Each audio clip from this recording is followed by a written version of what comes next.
Hello दोस्तों, स्वागत है आपका मेरे YouTube channel let's study with Poonam में, जिसमें हम जीके जीएस से रिलेटेड टॉपिक के बारे में चर्चा करते हैं।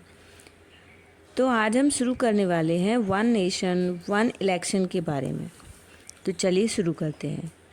तो नरेंद्र मोदी की अगुवाई में एनडीए सरकार ने तीसरे टर्म की शुरुआत में ही एक देश एक चुनाव की दिशा में निर्णायक पहल की, तो बहुत हैरानी नहीं होगी। दरअसल आम चुनाव से पहले ही केंद्र सरकार ने इसके लिए पृष्ठभूमि तैयार कर दी है। असली चुनौती इसके अमल को लेकर है।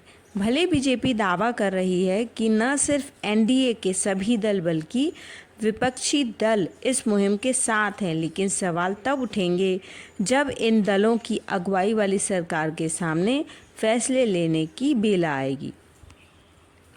इस फैसले को अगर लागू किया जाता है तो अगले कुछ सालों में कुछ विधानसभा का टर्म कम हो जाएगा तो कहीं टर्म समाप्त हो जाएगा।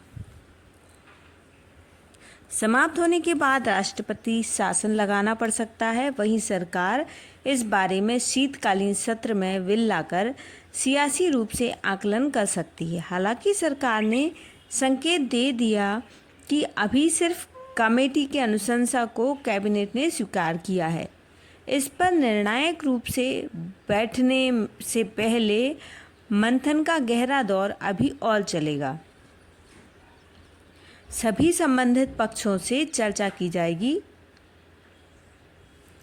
विपक्ष और क्षेत्रीय दलों को अपनी चिंता है। क्षेत्रीय दलों की ताकत क्षेत्रीय मुद्दे और लोकल कनेक्ट होता है।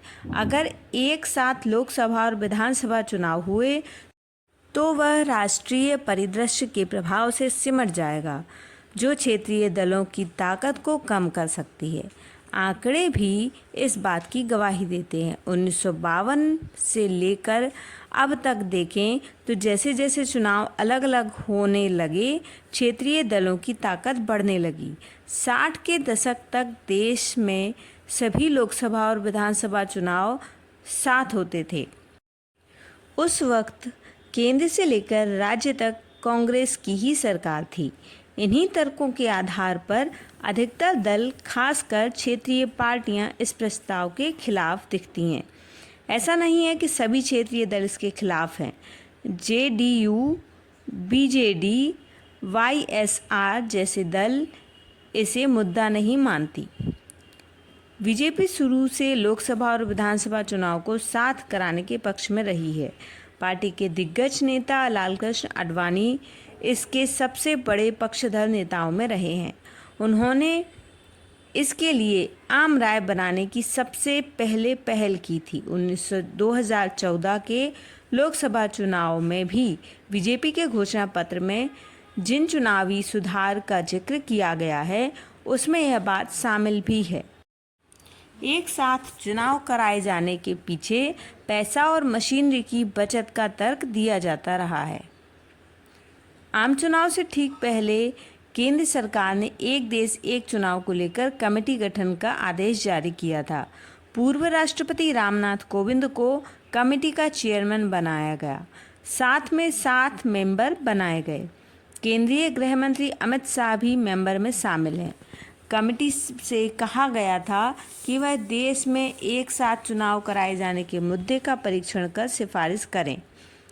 अन्य सदस्यों ने लोकसभा में विरोधी दल के तत्कालीन नेता अधीर रंजन चौधरी और राज्यसभा के पूर्व नेता प्रतिपक्ष गुलाम नबी आज़ाद और 15वीं फाइनेंस कमीशन के पूर्व चेयरमैन एनके सिंह और लोकसभा के पूर्व स्पीकर जनरल सुभाष सी कश्यप, सीनियर एडवोकेट हरीश साल्वे और पूर्व chief vigilance commissioner Sanjay Kothari शामिल थे। बाद में अधीर रंजन ने मेंबर बनने से मना कर दिया। आम चुनाव के बीच ही कमेटी ने अपनी रिपोर्ट पेश कर दी थी। अगली सरकार पर आगे फैसला लेने के लिए इसे छोड़ दिया गया था। रिपोर्ट में कहा गया था कि 47 राजनीतिक पार्टियों में 32 ने साथ चुनाव कराने के समर्थन किया है। कुल 21,558 नागरिकों की प्रतिक्रिया मिली है। 80% ने चुनाव का साथ कराने का समर्थन किया है। कमेटी ने कहा था कि पहले चरण में लोकसभा और विधानसभा का चुनाव एक साथ कराए जाएं। उसके बाद दूसरे चरण में नगरपालिका और पंचायत चुनाव भी लोकसभा और विधानसभा चुनाव के साथ कराए जाएं। नगरपालिका और पंचायत चुनाव इस तरह से हों कि उसे लोकसभा चुनाव के 100 दिन के भीतर कराया जाए। इसके लिए संविधान के अनुच्छेद 324 में संशोधन करने का रास्ता सुझाया गया है। सिफारिश में यह भी कहा गया है कि अनुच्छेद 325 में भी संशोधन की दरकार है ताकि लोकसभा और विधानसभा नगरपालिका चुनाव के लिए एक तरह की मतदान सूची और एक ही फोटो पहचान पत्र हों। कमेटी की एक अहम सिफारिश है कि त्रिशंकु सदन, अविश्वास प्रस्ताव या ऐसी स्थिति जिसमें नए सिरे से चुनाव की स्थिति बन जाए तो नए लोकसभा का कार्यकाल पूर्ववर्ती लोकसभा के कार्यकाल के शेष बचे कार्यकाल के लिए ही होगा। निर्धारित तिथि के बाद सदन भंग होगी।